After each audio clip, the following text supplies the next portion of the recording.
Okay. First of all, I really appreciate you doing this, man, because I know how busy you are. Oh no, it's no problem at all. Like I love to come on and experience new things. Basically, I Uh, feel like this is a new experience. so Bitcoins are virtual, but stocks are not. No, so in Bitcoin, like I said, you are buying into the technology of the blockchain. You are valuing that if these people value the technology enough, and there are these many coins, so you're buying a coin from some other dude who might have mined it or who might have gotten it from somewhere. But in stocks, you're buying a physical part of the company. So you have Infosys. If you're buying one stock, there'll be like 16 million stocks of Infosys. So one stock costs, I don't know, lakhs or crores. No, one stock you can go to this Sensex or Nifty right now. So let's say Oh, okay. So stocks have fixed value. yeah, stocks have a fixed value. That's also like Bitcoin. It go up and down in price. It's what you decide. So so there are like 16 million Infosys stocks in existence. Let's say. So right now it's trading at 500 rupees. One stock is 500 Yeah, rupees. but some guy feels that Infosys tomorrow will not do so well. But before it goes down, I'm just gonna sell it at 499. Some guy sees this as a good deal and buys it at 499. Now the stock price is 499, right? Okay. Like that. So Why do they deal company value with stocks and not direct money? they do the stocks whichever you buy, it goes to the company in the end as money, which they'll use to improve their products. So you're trying to. Then what's the concept of stock if you're doing it in money only? No. Yeah, but you can't directly go to Infosys and be like, hey, I'm giving you 100 rupees. Give me some part of the company. You can't do that, right? Why can't you do that? You can try, but who will you speak to? Okay, because they're dealing in crores, that's why you can't do it or something. No, you can't just directly buy a part of the company. Like okay, now you will go and directly go to Infosys. There are thousands, there are lakhs of people, companies want to buy it. Some guy might want to invest 1,000 crore in Infosys. Okay. How will you do it? So the stock market basically facilitates this. Okay, if my company, say I have a company and it's evaluated around 10 crores. Yeah. Okay. So if I want to sell this, Yeah. 10 crores will be in the form of stock, right? Yep. So you'll be basically selling, 10 stocks. Now each stock will be worth 1 crore. Okay, okay. Like that. Okay. So if selling a part of a company, that guy can now give you 1 crore. I have 1 crore rupees that you can invest somewhere else and make some more money. Okay, so Bitcoin is it's virtual. That I know. Yeah, it has no intrinsic value. That's the point. Like here you're buying a company. It's only you're just fixating a few numbers to one Bitcoin and that's the value. That's the value. It can vary anytime it wants. Yeah, obviously you'll have some guy in the other end who will be like, maybe Bitcoin is going to go up, I'm going to sell it at a higher rate. Things like that. But at the end, it's just the people. It has no actual, thing that you're buying. You're trying to buy into the technology that tomorrow everyone is going to use Bitcoins. That time people will be selling Bitcoin higher. Okay, say I have a Bitcoin. Yeah. And you want it from me. Yeah. So you give me $30,000 and get the Bitcoin, right? Yep. So end of the day, I make some money. Yeah, end of the day you make some money. But Okay. to get that one Bitcoin from somewhere, you would have had to use a computer. That's how Bitcoins come. You have to solve a set of equations, mathematical equations that'll take a lot of time, that'll require power, electricity. So you'd have paid your electricity bill, so that'll cost money, right? How is blockchain related to Bitcoin? I'm sorry I'm asking this, but I don't know. So Bitcoin is basically based on blockchain. Okay. So it's a currency where you will have these many coins. So and as each people they sell it to the next guy, it creates a new block where you're recording a transaction. Oh, it's basically like, okay, in layman terms, it's like having a passbook where everything is recorded. Yeah, everything is recorded. That's the whole blockchain. Okay. And on this blockchain that you can't edit the previous thing. The Bitcoin transaction happens. Yeah, the transaction happens. It's very secure. You can do it directly online. You don't have to care about the government. You don't have to care about RBI. Things like that. When will Bitcoin become mainstream? It already is. So I feel it's already become a part. Everyone is talking about Bitcoin. Like a lot of companies are dealing with it. Okay. So it's sort of become it, but people are the original ones who took it maybe 2-3 years ago, saw it maybe as a technological thing. Right now, people are seeing it as an investment. I feel. Okay. I have a lot of my friends who have taken Bitcoin or Ethereum or one of these new cryptocurrencies, but I feel a lot of them see it as a new way to get rich. Okay. But there are people who still believe in the technology. In India, so Yes. bitcoins are expensive. Like one bitcoin, if it's You valued don't at have to- $30,000. Yeah, but you don't have to buy a whole Bitcoin. You can buy a 0.01001 Bitcoin like that. Oh, you can do. You can also buy a portion of bitcoin. Yeah, you can buy a also. portion of Bitcoin. Wow. Okay. So because it's fully virtual, right? You don't really have to care about Fine. one, a physical dot. It's just numbers we have. Yeah, it's just numbers you have. So as long as the moment you sell it comes in the blockchain that this guy sold 0.007 Bitcoin, it's now part of Bitcoin. See how times have changed. People used to invest in gold. People still do it. Still do invest in gold, but cryptocurrencies are like this Yeah. new wave, I guess. Yeah, and new waves goes. New companies will come up. What about shares? Like even one share is valued at X amount of money or something. Yeah, it's what people decide in the end. What's the difference between share and stock then? It's the same thing. It's the same. Yeah, it's the same. Okay. Shares and stocks are the same thing. Hmm. See, Yeah. I'm not into banking or all that, Yeah, right? yeah. So many places they use the term stock or share, right? I was like, oh, are they two different things? No, you can get confused if you don't know anything, but Yeah, that's what. yeah, but it's the same. Yeah. Ah, fine. So as of now, Bitcoin is like the thing.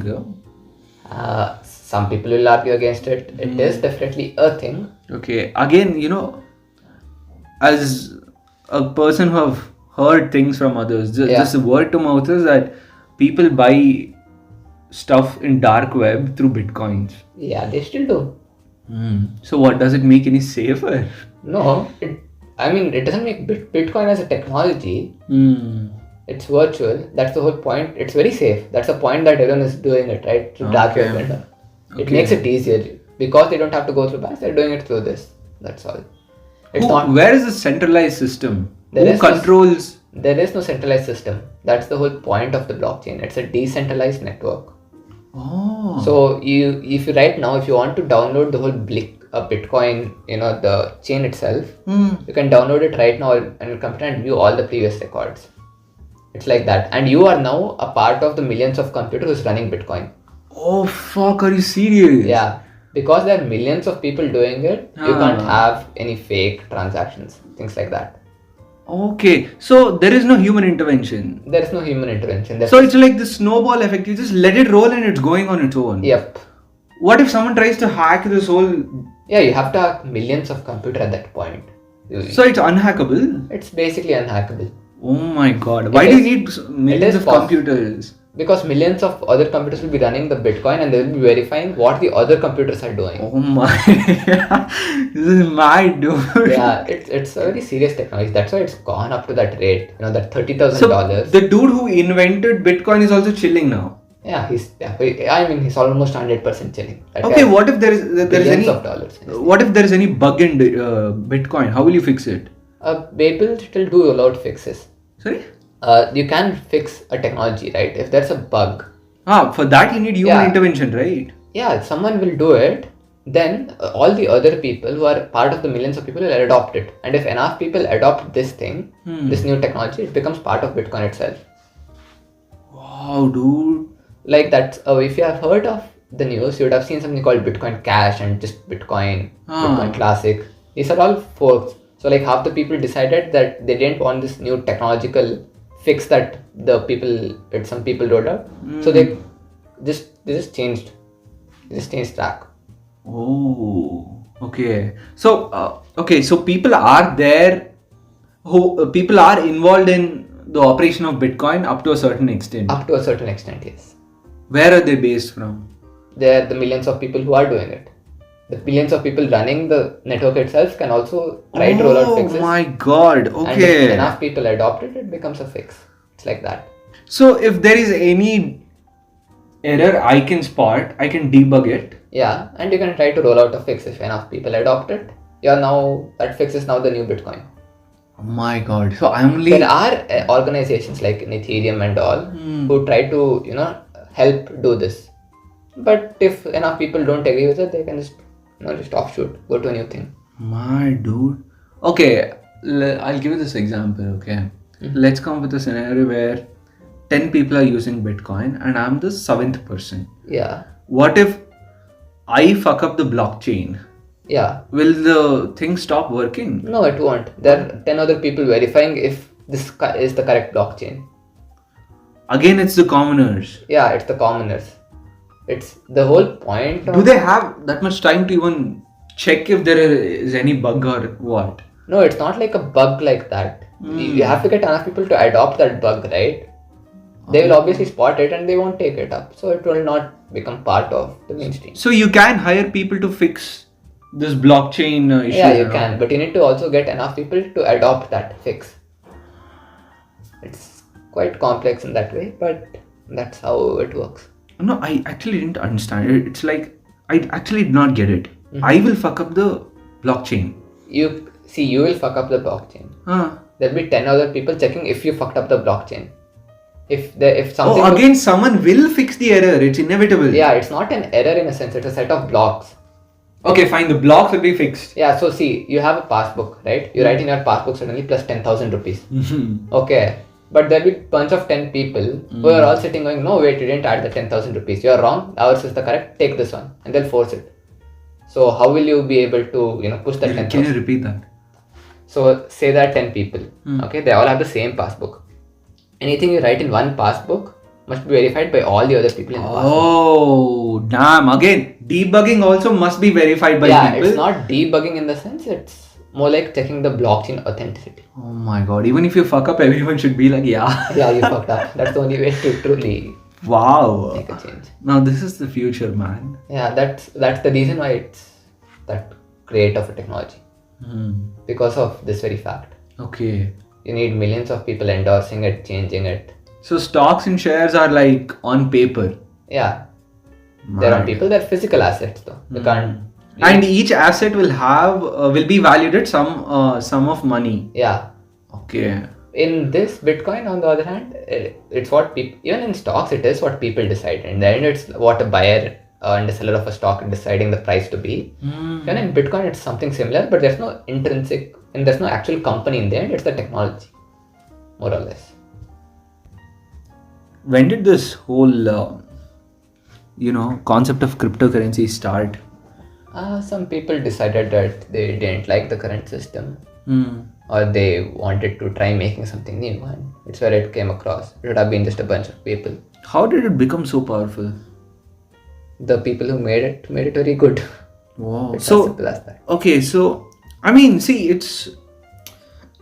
I still can't wrap my head around this, I invent something. Yeah. And how can someone value money to this? How can someone attach currency to something virtual? So it would have been done by the first persons, I'm guessing, who had made the first Bitcoin. Would have had like 10,000 Bitcoins. Some other guy would have been like, hey, I like this. Do you want to try to sell one Bitcoin? Okay, just take $1 and I'll give you a Bitcoin. Oh, that is when the whole domino effect starts. Yeah. You start valuing your own asset. Yeah, it doesn't even have to be you. It's just some guy trying to take it. I don't really know how it would have started at the very base of a crypto, but it will be some guy having this much part, trying to sell it for this much money. Okay. So who decides the value of Bitcoins? It's the people. So if enough people decide that Bitcoin is $20,000 worth, they'll sell it at $20,000. Oh, it's majority wins. Yeah, it's majority wins. That's the way the whole stock market and the Bitcoin system works. Majority wins. If enough people decide this is the price of it. This is mad, dude. I mean, democracy at its fullest, I guess. Yeah. Is it valid in all the countries? What, Bitcoin? Yeah. I mean, it's not really valid because the government can't decide, right? So, okay. It's millions of systems which have this Bitcoin. Now, how will the government validate this? You get my point. They can accept it. They can be like, you can try to transact it at the shop, but they can't really... So there is zero government intervention in this? Yeah, there's zero government intervention. You can have maybe thousands of government computers working on it. But do corporations deal in Bitcoins? Maybe in the US, or maybe some people want to try it out, but not really. Wow. Okay. I know there are countries which are trying to adopt it also, Hmm. but it's still a long way off. Man, dude.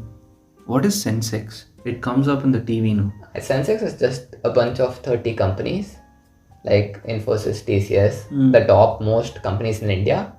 They take their average price of it, and basically they decide that this is how the average valuation of India is based on these companies. Not India, the market as such. Average evaluation. Yeah, basically the What average. are they valued at? Yeah, no? so if you have company A at 1000, company B at 500, Sensex is basically taking the average of these two, 750. Hmm. Sensex is now 750 value, like that. So if the value of this 1000 company A goes up to 2000, then the value of Sensex also goes up. Wow. Okay. Very nice. So, why is it important? It's basically just a benchmark, I'd say, of how Ah. everyone is doing. Ah.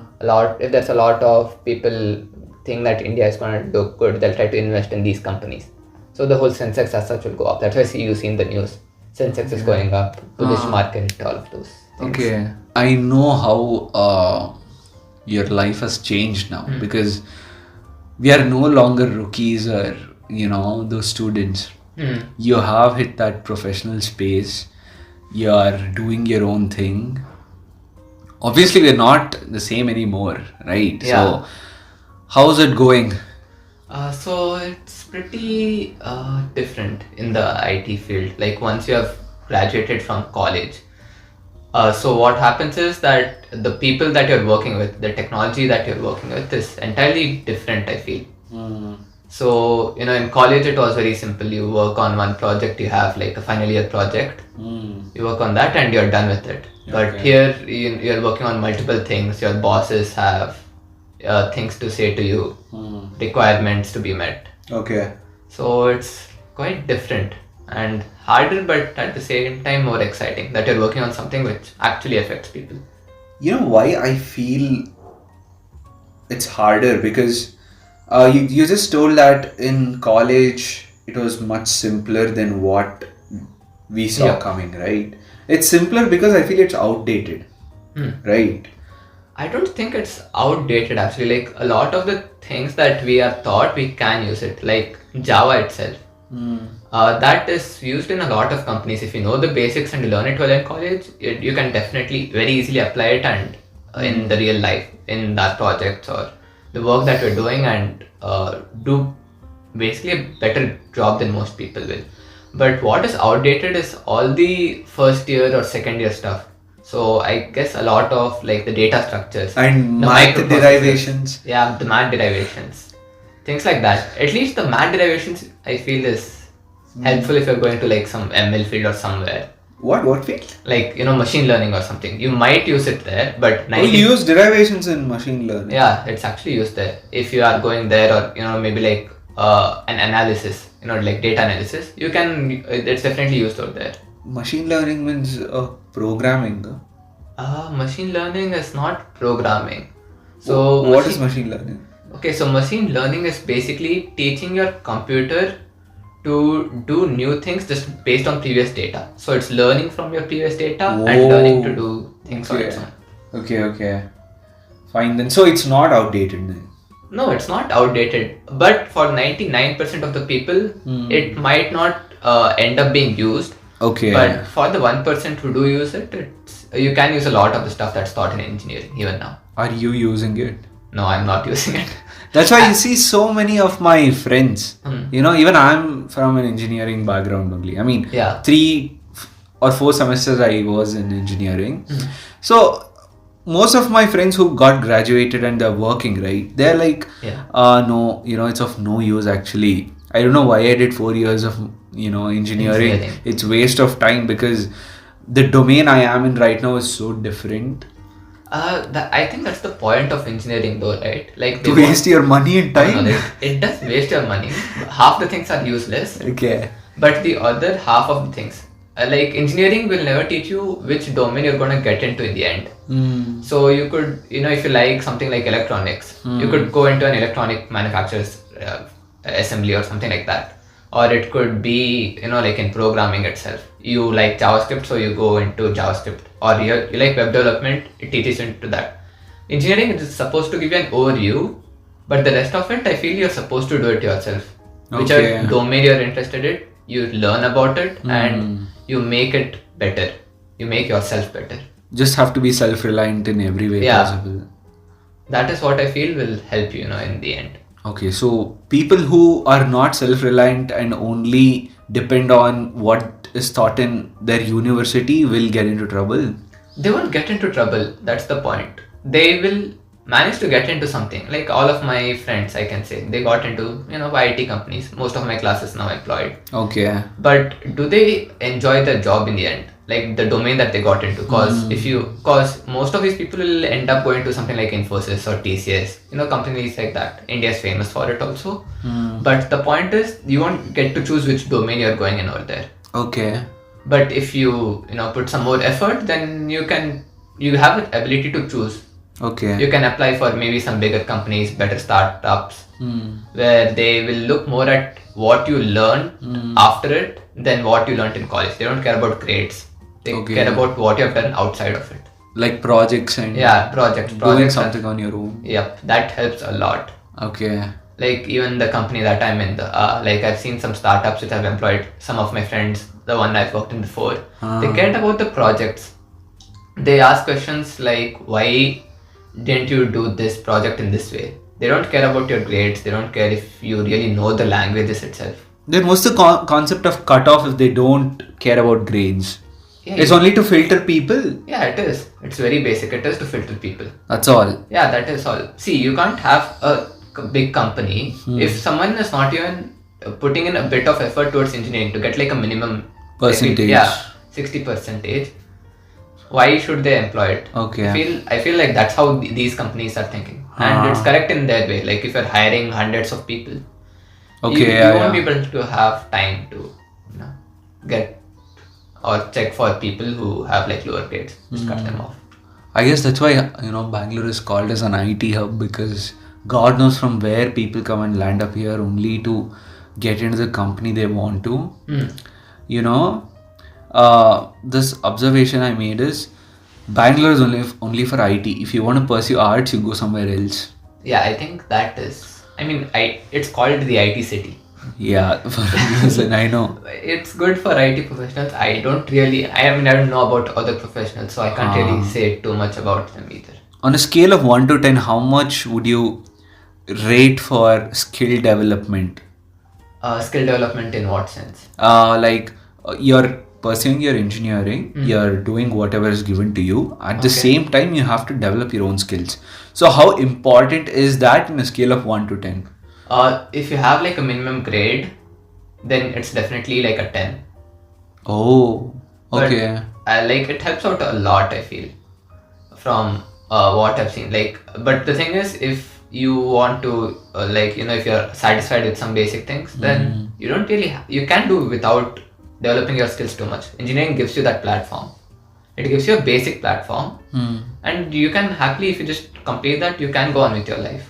Okay. Yeah, so many times you pass out of the university, but still companies end up training you, right, for a couple of months or weeks. Yeah. That itself is more than enough than 4 years of learning shit, Yeah, that's what it depends from company to company, right? Yeah. So, but most of the companies do train you, right? They have to train you. Like, if you're going to Infosys or TCS, they are hiring people from all batches, right? Mechanical, electrical, computer science, and in the end they're going to do some IT job, like maybe some Java or something. So all the mechanical people, they would have learned it in their first year. They won't know it now, so you do need to teach them.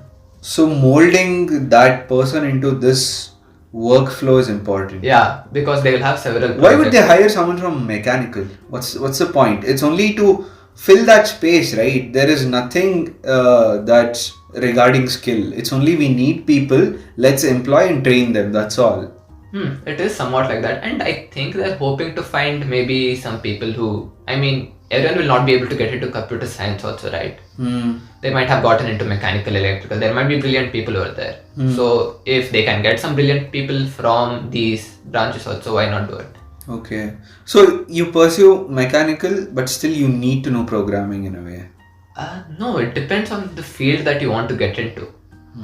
If Okay. like what happened, I don't think all mechanical engineers want to become computer, end up in computer science.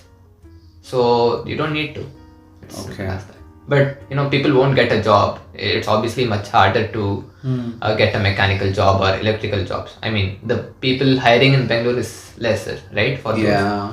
So they end up being recruited by these companies, and they get into the IT field. Whoa, that is mad.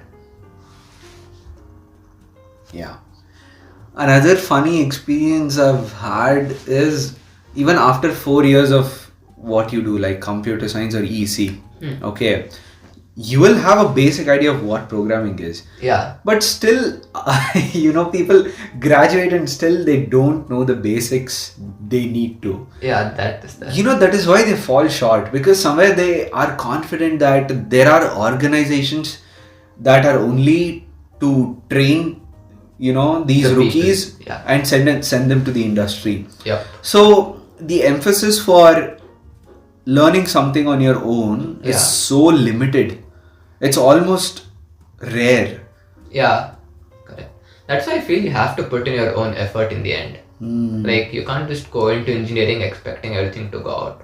Okay. Like there will be some people who are just happy with this. Yeah. And Yeah. They will live a comfortable life. There's nothing wrong with it also. I agree. There is nothing wrong with it. Okay. See, there's this model that's running, this well-oiled machine of employment and getting seats in college. Correct. Okay. Why do people do engineering? Why did I take engineering? Because somewhere I wanted to be safe. Even though I want to get into filmmaking, somewhere I wanted that cushion to lay back if something goes wrong, right? Yeah. So that is my intention. People get into engineering without zero passion or that hunger to do more. Yeah, no, there are a lot of people who just like to do what they're told. I've spoken to people in my college who didn't know what even telecommunication or electrical engineering is. Like their parents told them and they just got into it. They don't know about the college. They don't know what they're getting. Sometimes they're so forced, and end of the day when they pass out, they don't know what to do. They don't know what to do exactly, and that's why good universities kind of I feel they foster it, right? The attitude also in a way. I guess and companies come into these universities, and that's why students are ready to pay so much because their job is secure. Yeah, no, see, that's the point. I feel why IITs or why they're so reputed in a way is also because of the students making it. There are definitely more ambitious students getting in there. Yeah, I must agree. As one thing, like, you see all these startup. Why are there more IIT people here? There are companies like from normal colleges, but a lot of them you see like IIT, IIM and all. And I was just wondering why. So I feel like it's the passion. Like, and if your friends are doing something entirely new, why not you do it too? But once you get into like tier 2 or tier 3 colleges. What is tier 2 and tier 3? Tier 2 and tier 3. I mean, that's basically like a ranking, right? I guess it's... Oh, okay. Like S-class and... Yeah, so if you're like within 10,000 in CET and if this college is signing, that's like a tier 1. That's basically how it goes. Okay. So like basically the people who end up here might not have that much passion. I don't know why. But I have definitely seen it. Like, the lower you go maybe in rankings or the more they say that this college is bad. Yeah. It's also the people there who could have maybe done something better. Maybe the professors. I don't know where that lies. But it could have been done better. That's what I feel. I guess background is also important. If you really want to start earning and supporting your family, I'll tell you this is one of the best ways, because getting into a company is not a very tedious task. Correct. Okay, you go through few interviews, get few trainings and certifications, you're in. Even though your pay is very less, you're in. Yeah. And then you start climbing the ladder, right? Correct. I'm sorry to say this, but 95% of the people are that only. Okay, they get into the company, then if they present themselves well, then okay, fine. Again, they keep climbing the ladder. The reason I'm doing this podcast with you is you're not in the 95% bunch. You're one of those few people that I've come across who are very passionate about what they do. Yeah. You know, I remember in 11th, and you're my PU mate, right? Yeah. In 11th, we all were struggling to even read what C and C++ is, and you were developing apps. That is a kind of intellectual difference, you had with our whole batch. Okay. You were ready to charge for your work, like money, maybe it was for a very small sum, but then only you had that mindset. You knew where you wanted to go. Yeah. I guess that kind of attitude is very rare now. No, I feel it's there since before. Like, why they call it a blue collar workforce? No. I don't know the specifics, okay, but I feel blue collar is because of all the people who, are just happy with their lives. Oh, okay. And you need these people. You can't have everyone be ambitious at the same time, right? Because if everyone is making a startup, who's going to work for the startups? Okay, so it's a blessing in disguise. Yeah, it's a blessing in disguise. Like, you need people who are just happy and, maybe they don't have to always be ambitious. Okay. Right? You can just live a comfortable life. Everyone is doing it right now. See, on a broader perspective, I agree that everyone must not be ambitious because it's right. It's good for the system. It's good for the capitalism. Yeah. It's good for economy and all that. Okay, but as an individual, you sit and think, what am I doing? I'm this character from Charlie Chaplin. So, Charlie Chaplin's Modern Times. Have you seen the film? Yeah, I've seen the film. But I feel that's your personal preference. I know people, I've seen people who are literally happy with just a government job. Their whole aim is to just get a government job and I'll get this amount of money. I'll be happy with my life. I know people like that. Okay, so the effort is less, but the kind of wage they're earning is more. Yeah. Hence a comfortable life. Yeah, I feel like as India is developing more, right? Even our comfort will keep increasing. It's basically like an economic cycle. Okay. I guess, like, as more people get richer, like our parents might not have been so rich. They couldn't afford to be, right? You didn't have the resources, you didn't have the colleges at that time. They literally started from companies hiring scratch. for it. Yeah. But we have the opportunities. So as we become richer, like it's maybe a cycle. It may be a cycle. Another thing is when things are overcrowded, any sector, if it's overcrowded, sometimes you don't get to pick what you want to do. Correct. Especially if you want to earn for your living or put food on the table, you cannot choose. Yeah, you cannot choose. Like a lot of people couldn't choose for it, so they did what they did. But now I feel it's better. Like everyone who's like below like 25 something. Yeah. I feel a lot of them, more people had the ability to choose. And when our children come or something, they will have a more freedom. Like we will obviously be a bit richer, maybe. Yeah. The whole country will be richer as such. So even they'll have some more opportunities. More companies will be there. I feel like it's just a cycle. In terms of making money, settling down in life, you're getting all that, but you're losing something on the way, right?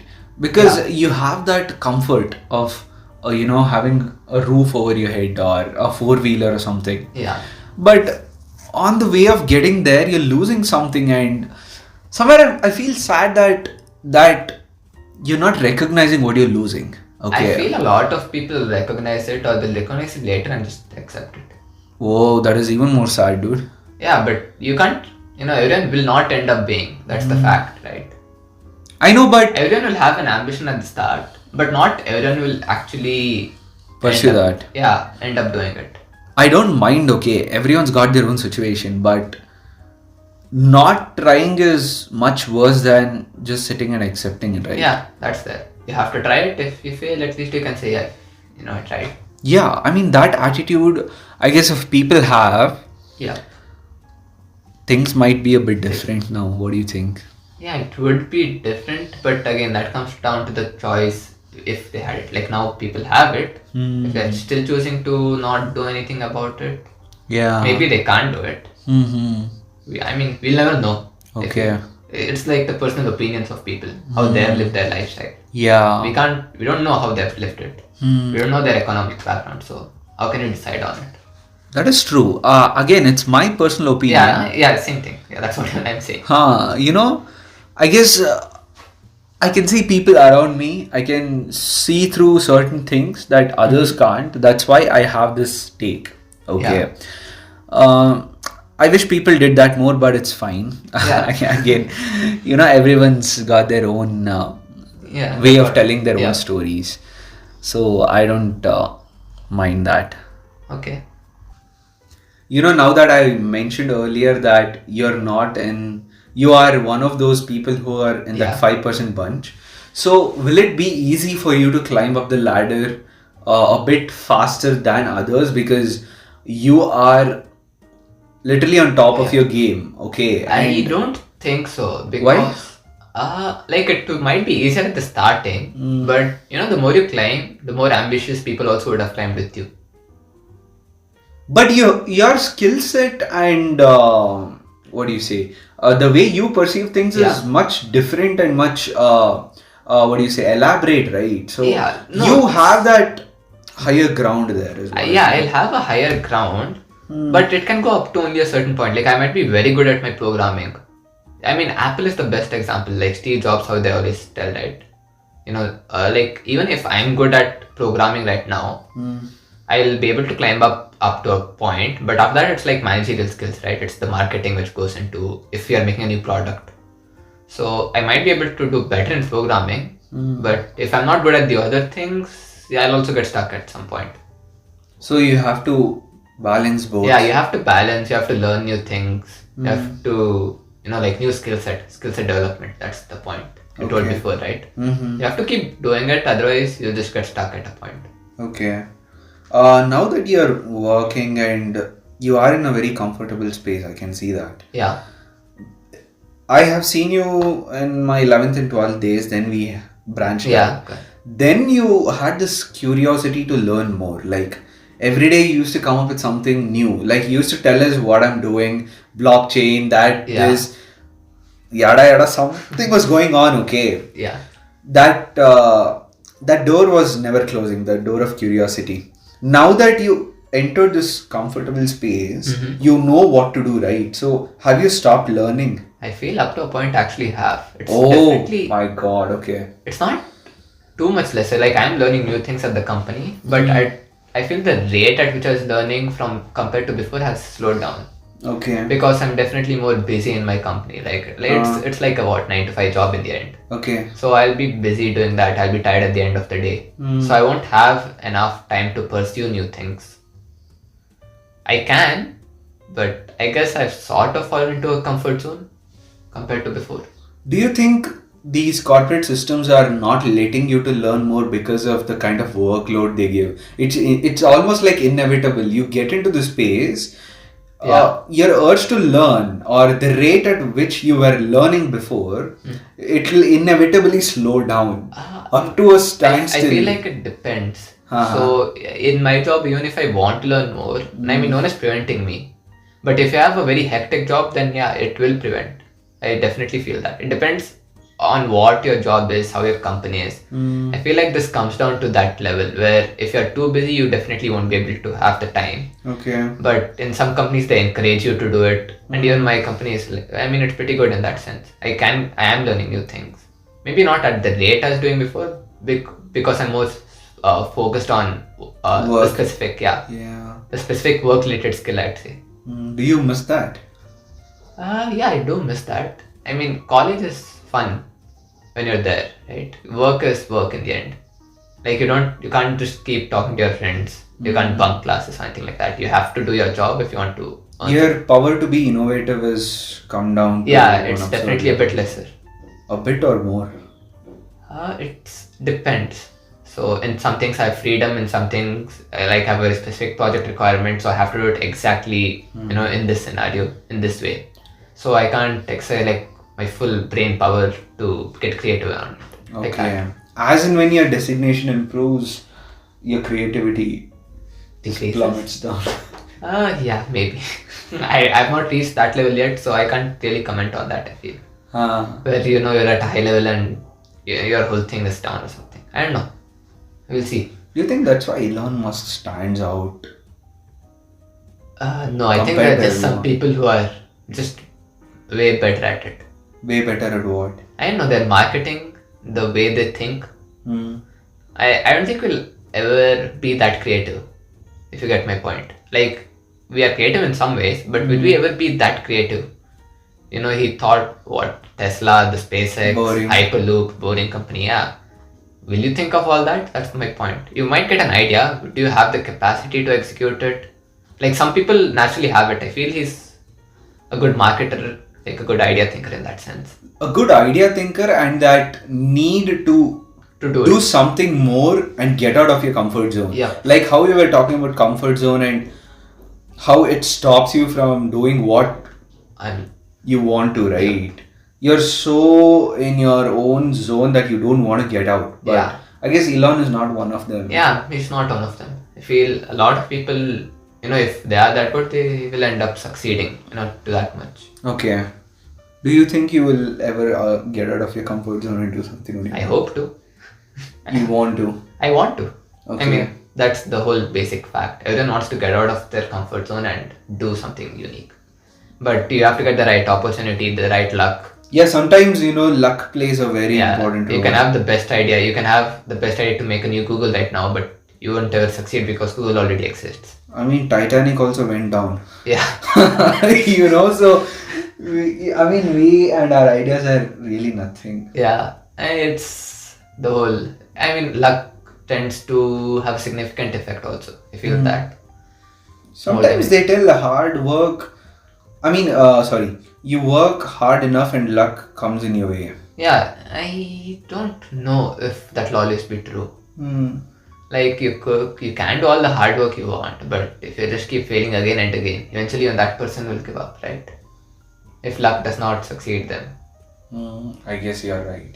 That's why I guess for Elon, just things clicked. He's one in a he million. did PayPal, then from it he just went on. In his early days, he did rely on his skills like anything.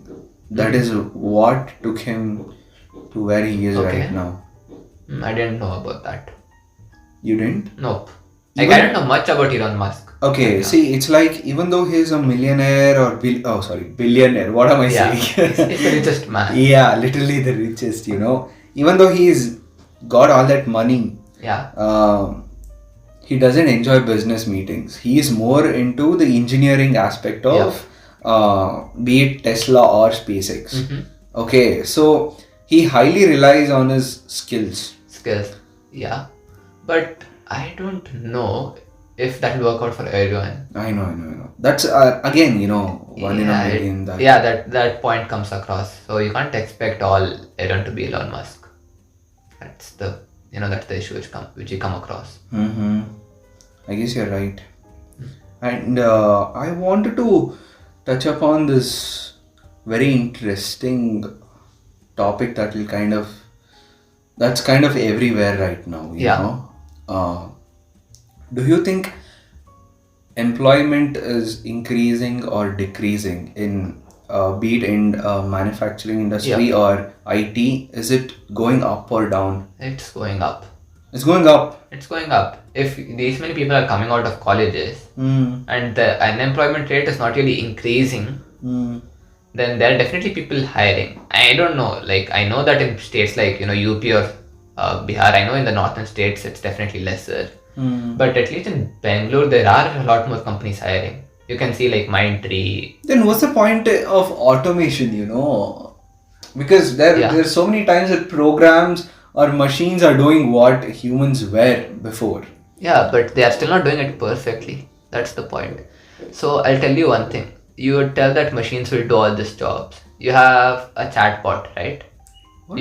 You have chatbots, Bots, bots. Yeah, chatbots. So you reply to a message in Zomato, say. You'll be like, hi. I have a complaint. You get an automatic response. Do you know how they train all this? Oh. So I used to work in a startup. Beside my so it also shared ecosystem. Like there are 2 or 3 startups working over there. So the one next to me, they are working on purely chatbots. They have lots of big clients. Okay. You know how they used to train all these chatbots? They have a bunch of 40 people just sitting down, just talking with their own chatbot. That's their job the whole day. Whoa. And they are recruited from a lot of these colleges. But I felt sad just seeing these people. Man, like they did a CS degree and all that, but they're just talking with chatbots the whole day. just so that they can teach the chatbot how to speak. Yeah. Something like that, right? Yeah, something like that. And you do need to, if you want a good customer experience. How do you think Zomato got to this point? They would have had actual people talk to it. Predetermined responses. Good predetermined responses. Yeah. So you'll have a bunch of people configuring it. You put some random response, and that's basically. You know, I always had this idea. As technology improves, there is artificial intelligence that's every fucking where. Yeah. You know, so my idea was, as these technical aspects improve on another level, you know, they can do our job, so we don't have to hire people. Even though if we have to, the percentage is pretty less. So I thought, okay, fine, you know, people are not getting enough jobs. No, I think even if whatever this AI ML comes across, right? Like I told you right now, so they're doing a chatbot, but they still need to hire people for it. So in the same way, no matter which company is doing AI or ML, they need people to work on it. What is ML? Machine learning. Okay.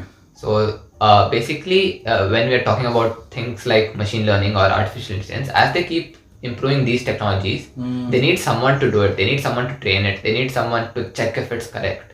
Okay. And this just creates more jobs along the way. It's definitely lesser. Maybe it might not produce the same amount as it took away. Yeah, that was my point. Yeah. It might not. I mean, we don't know yet. That's the point. Technology is still improving. We are not at a point where we can say that this ML is doing the whole job by itself.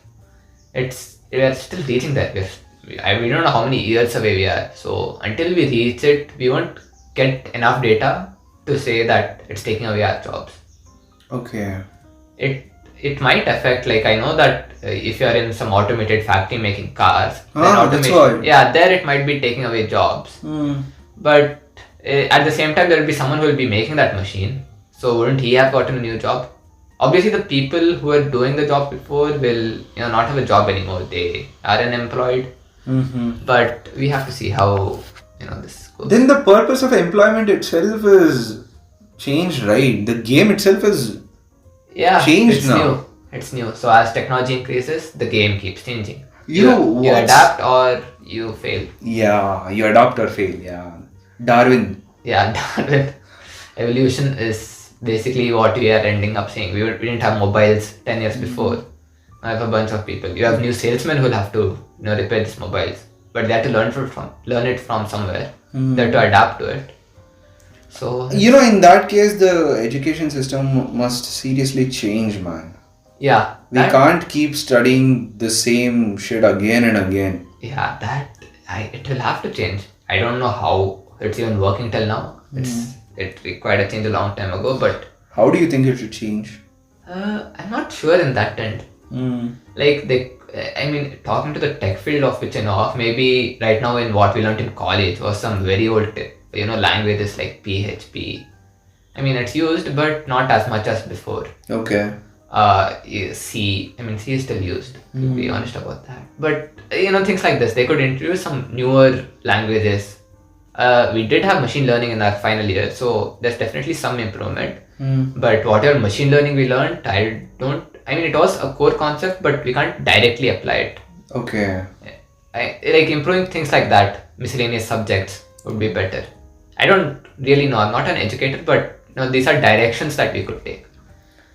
See, your opinion is important because you're someone who's off the field. I mean, off the education loop. Yeah. Okay, you've got a certificate, you've come out. So, you're like this fly on the wall who can suggest people what needs to be done. Yeah. Even though your voice is very minuscule, it matters. So, you don't think like... It does matter, but... I think about this in this way, wouldn't the people who originally made this subject, wouldn't they also have thought the same way? So it did get outdated, like... No, the thinking has basically stopped. Changed. Yeah. Maybe that's it. They're like, fuck, who will again do all this? Change invest money, time. Yeah. But it is, from this year, I know video is having some new, instead of computer science, you can now do it in ML? Machine learning. Okay. I know that they're introducing some new thing. I don't know how effective it is. That is something only the people who after they graduate, maybe they can tell. I don't really know. I feel they are doing something. Maybe it's not the right. Okay. Yeah. I feel like people who pass out engineering, like every year, a bunch of new products are coming out of a factory. Yep. And that's being told since years though, isn't it? Yeah, it's in Three Idiots also, you know. Yeah. Gade manufactured होते I mean, हैं. that's what 2008 film. Still, Gades are only getting manufactured, no? I mean, it is happening. But can we change it though? You know what? We can change, but people are not willing to move their ass, okay? Yeah. They don't want to put in that extra effort to actually bring in something better. Maybe they are trying, but it's not succeeding. You know what? That sounds very nice, okay? They're trying and not succeeding sounds much better than not trying. So Trying at all. yeah, I hope it actually happens, you know. Yeah, I mean that's the whole point. You get all these movies, you get so many people telling try something new. There are, you know, the number of startups in Bangalore are increasing. So people are trying something new. Yeah. Is it enough people trying something new? That's the question. That is also true. And you know, people who hire, who represent these large corporations, right? They need to change the way they filter, you know, Candidates. Yeah, the way they filter the candidates, because you know, degree certificate should not be the only filter they need to apply. Yeah, but isn't it hard? I mean, it makes sense. It will be hard, okay? How would you do it? That's what I Okay, think. fine. What if we come up with a system where they evaluate your projects? They do it, but I mean, it depends on the size of the company, like I told before. Like the companies that I joined now, or maybe some higher levels, they do look at my projects. Okay. They definitely emphasize on it based on my resume. They're like, oh, you have a lot of projects. Or what if the whole interview program is purely application level based? But then what's the point of a degree? What's the point in getting higher marks, right? Anyways, it's outdated, no? So fuck it, you know. It may be outdated, but it does serve as a barrier, and it is there. You can't have someone putting in no effort at all. Yeah. Because, like I told before also, right? If you have someone putting in no effort, will they be able to put effort in their company?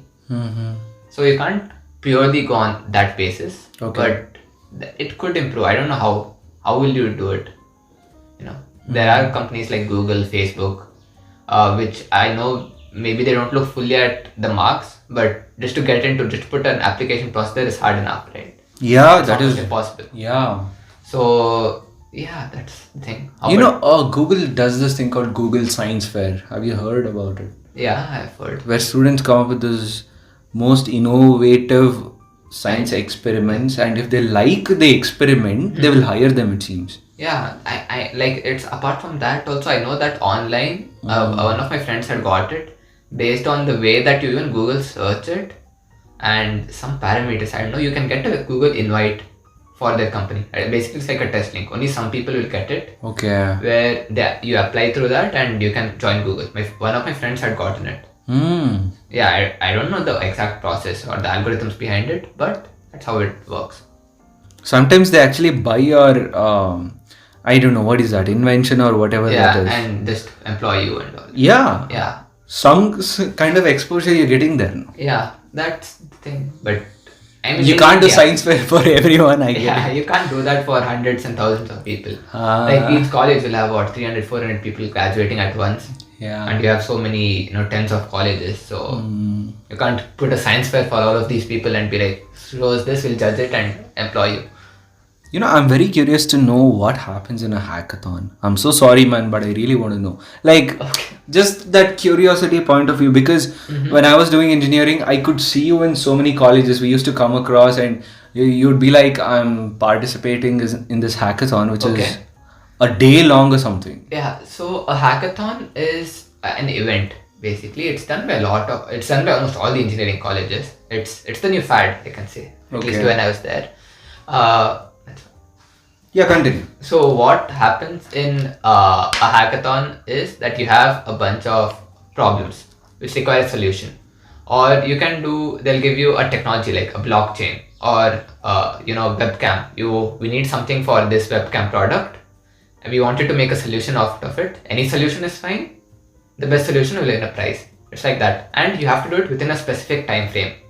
So it's like 24 hours. They or give 6 you a hours. problem and you need to find a solution for Yeah, that. it's either a problem or a domain, and they just wanted to find solutions to a problem. They want you to innovate. They want you to market that product. Oh. So it's a whole bunch. You make a product and then you market it. You don't have to have your product be very good. You made it in 24 hours. Obviously, it won't be the best or it won't be really nice. But the marketing also counts in that sense. So it basically they teach you to innovate. It's a very good way of, it's a good experience more than anything. Okay. So if you're a computer science student or someone, you should definitely go to hackathon just to get the feel of it. You'll get a lot of interesting people, and the way they use technology, the way they make products in 24 hours. The new solutions I've seen people come up with is just amazing. Is it? Yeah.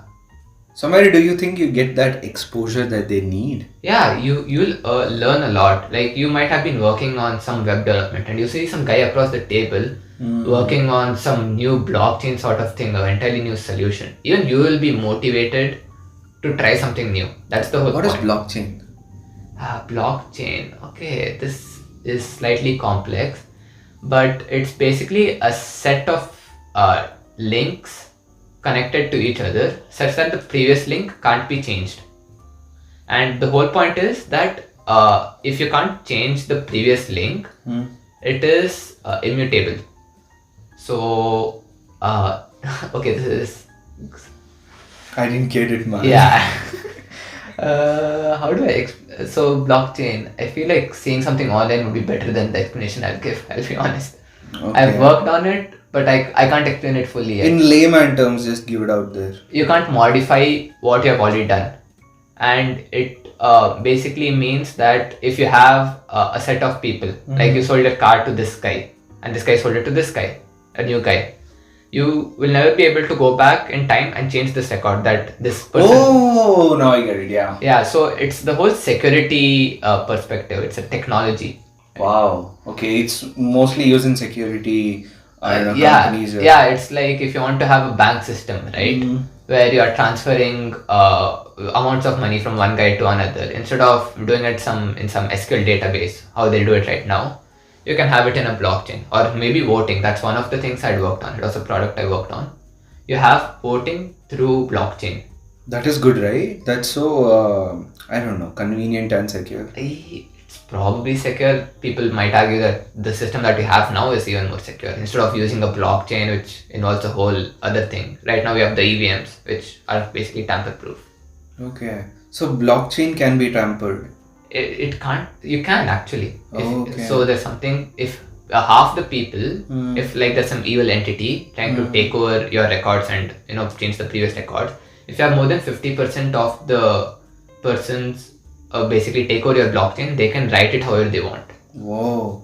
So But that is it's- also not secure. It is I mean, as the scale increases, it's very hard. Like you say Bitcoin right now.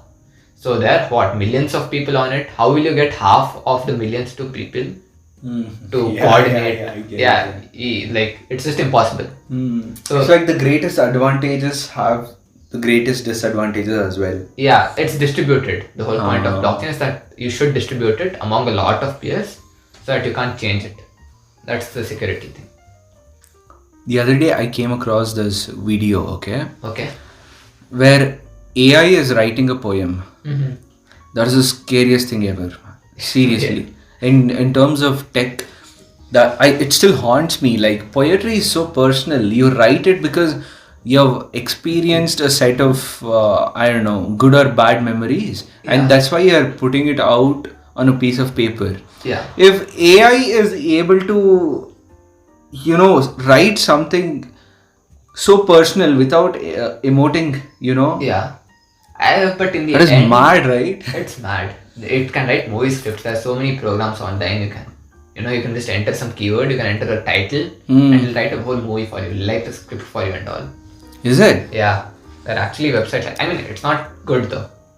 That's the point. Like even the poem that you say, it might not. I mean, I know there will be some poems or some things which make sense, but it's not reached the level yet where everything makes sense.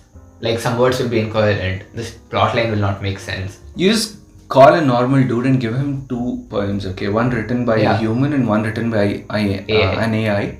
He won't know. Yeah, he won't know. AI can compose music. Yeah. Can you believe that? Yep. Dude, like I don't know what we are doing, you know, it's like we are born to teach something. We are born to use our collective consciousness to bring something into power that is still learning, okay? Yeah. It's so unique in that sense. We are trying to teach people, we are trying to teach things to make our life easier. Okay. But at the same time, it will make our lives difficult. How's it difficult? Yeah, I mean, the whole job point, I guess. The employment and automation. Yeah, like if you're having writing whole entire books in the future, I feel like what will authors do?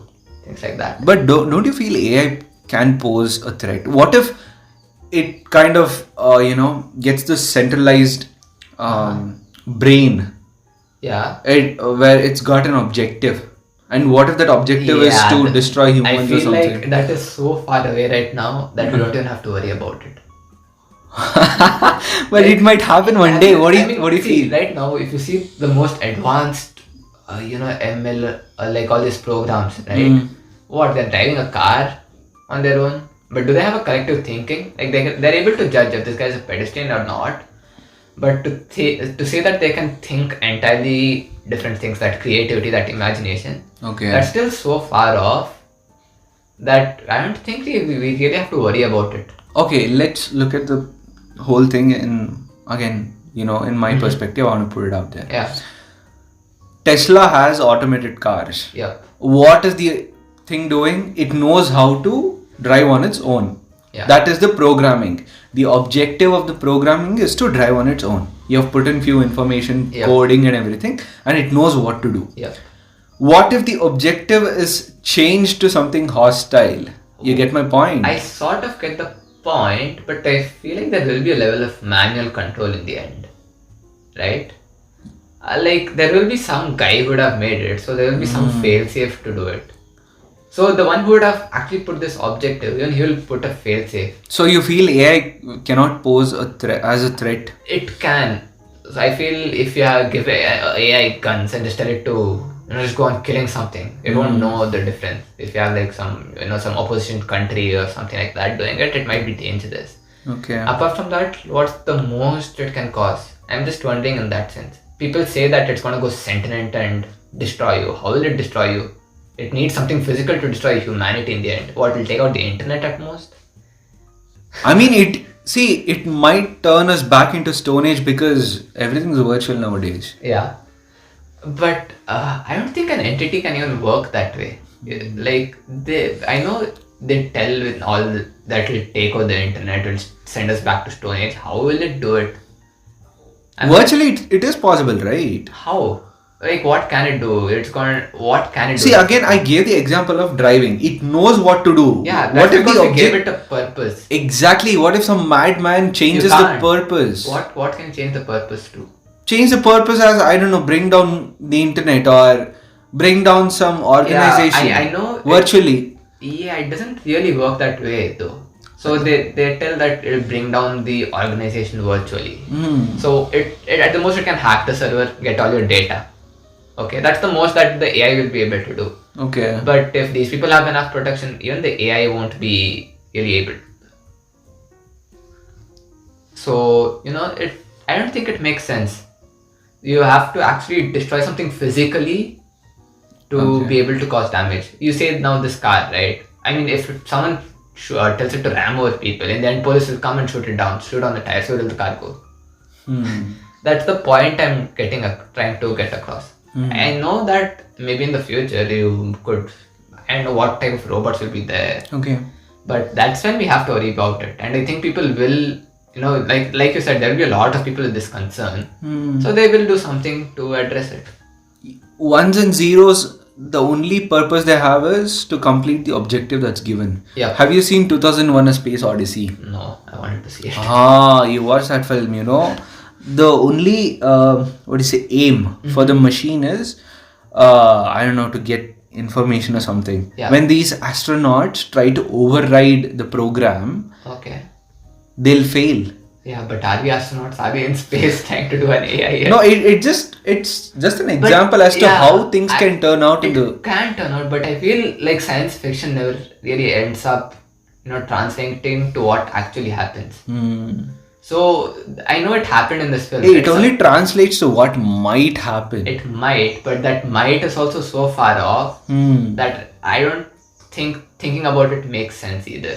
Okay. Like if you think about anything that way, like you're only taking baby steps towards AI then. Yeah, we're still in the baby steps. Like I know there are cards like this, some the poems that you told. It can identify speeches, it can recognize sentiment, but it's not at the point yet where it can cause us damage.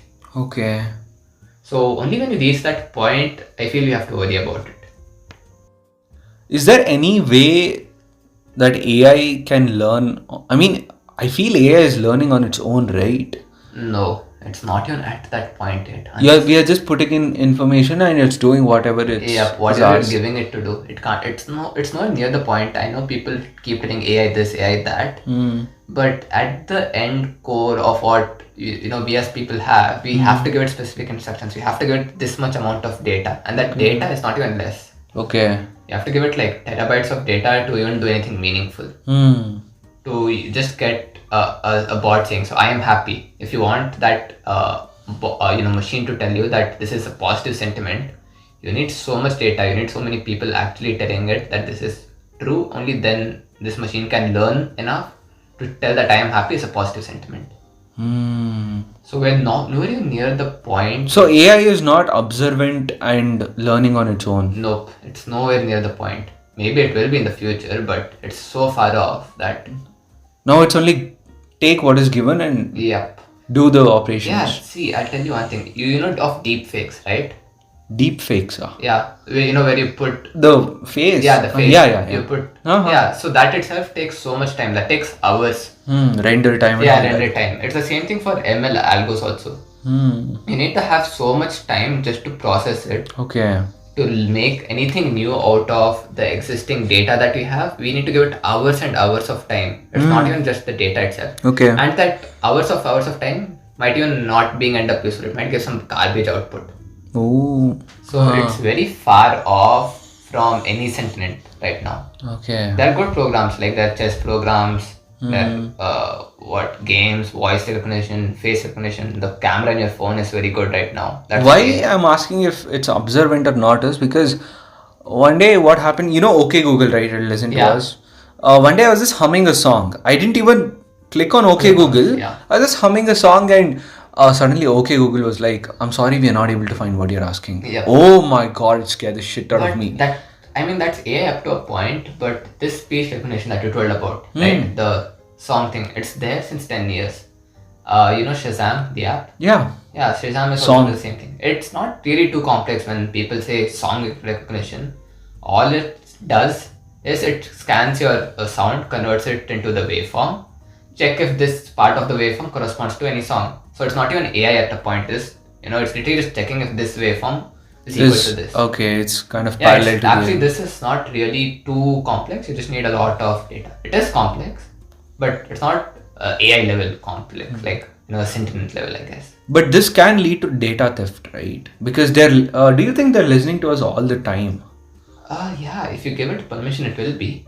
Even though you don't give permission? Oh, then probably not. I mean, I know that the people over there who would have made it would have this much common sense. The disadvantage is if you install some random Chinese app, which could, it's not a could, it's probably definitely.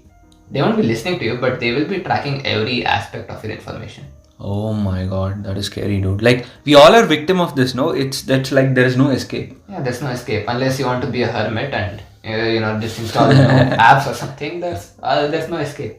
Okay. There are protections coming, like Google itself. In the latest Android, they have given very explicit permissions. So this app has to request this location permission only when the app is open. Things like that. They are improving the security, but in the older phones, I know it was so easy to steal data. It was you like say Facebook, right?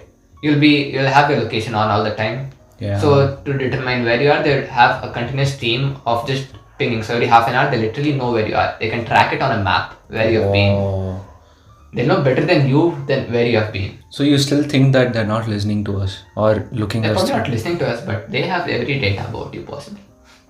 What you watch, what you don't watch, Yep. I mean, what you shop on, I don't know, Amazon or yeah, something. it's all tracked. That's the you see in any website you go accept all cookies. They give a big banner, right? That's for this reason itself, because previously they were tracking every website that you go to. My God. So things like Facebook could, if you open a news article, Facebook was even tracking if you have opened this news article.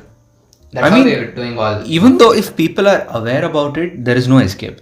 There's no escape. And yeah, like I told you, have to be a hermit. Otherwise, you have to wear a tinfoil hat on your head and just go that, okay, I can't do anything. Yeah, there's no escape. Escape social media, you might get escaping a brunt of it. But there's still some other apps which will still track it. The reason I came up with the whole point of listening to us is, me and my friends were chilling in someone's home, okay, and they were talking about a celebrity, and I don't even know that dude, okay. I've never heard of his name, and that evening I come home and I open YouTube. Yeah, that's actually happened to me. Yeah, videos about him are popping up. I was like, what the hell? I mean, are they listening to us or what? I have no idea. I mean, honestly speaking, why do you think that happens? Somewhere some of your friends put it, maybe, so it got suggested to you. I don't know how they work. I've never googled his name, and how come I got his video on my feed? Maybe they are listening. Who knows? That's the point. I didn't make the app in the end, right? So I can, maybe I can help prevent it. I mean, these powerful corporations have a hold on us, man. Yeah, there's no escape. Yeah, they could literally listen. I mean, I don't know how the recommendation came, but it was very scary. Yeah. I'm guessing maybe like all of your friends searched it at once, so I thought you would be interested in it. Or you know what, they just heard us and they just put it up there. Okay, yeah, they heard you. Who knows?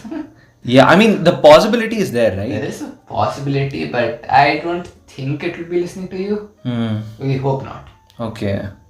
Or else how, again, fuck it, it's so... Yeah, it's like... Some things you'll never find the answer to. I know. I feel like this is one of... Dude, one email ID is enough to... To track? Yeah.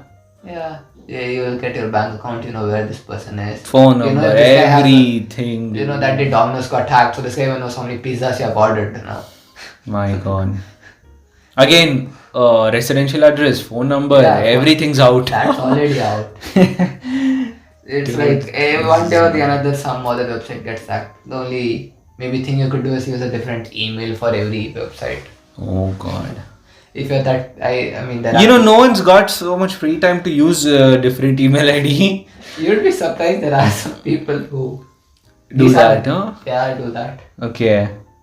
But not really a point for anyone else. Overall, where are we going with this? The whole programming and intelligence. Only time will tell. I know there's something like quantum computing that's supposed to be the future. What is that? Right now we use ones and zeros. Yeah. So quantum computing is fully different. It uses electrons, and I don't know the whole concept of it. But it basically can keep much more states than ones and zeros. Okay. It can contain a lot more states, so you're not restricted by a yes or no in the computer. So you can do things faster. It's more powerful, but it's still quite a lot away. That's powered through electrons. Yeah, it's through quantum. I am not sure. It's powered through electrons. But you don't have the... Yeah, I don't really know enough to really speak too much about it. But I know it's one of those interesting things which will happen in the future, maybe. Or we might move to an entirely different thing. Like how we came from computers to directly a smartphone. We don't know what we'll go to next. Still, it's unpredictable. Yeah, anything, any day. Yeah, technology is unpredictable. Anything can emerge out. Yep. Even programming itself, some guy might suddenly find some new language which is great the next day. So we might move to it. Who knows? That's how things like JavaScript or Python, which is used nowadays, we came across.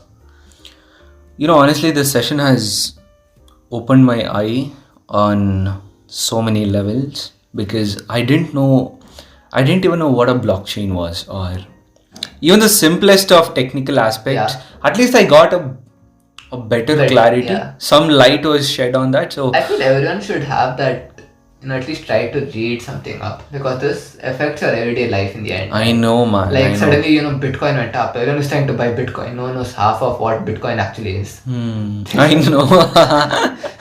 Yeah. So if I read about it a bit before, some people would know. You can tell that, hey, I know about this. Be the cool guy in front of your friends. Yep. That's how technology affects us every day. Anyways, thanks for coming, man. I hope you felt the same. Yep, I enjoyed the talk. Yeah. Yeah. Okay then. Bye. Bye bye. Please don't talk about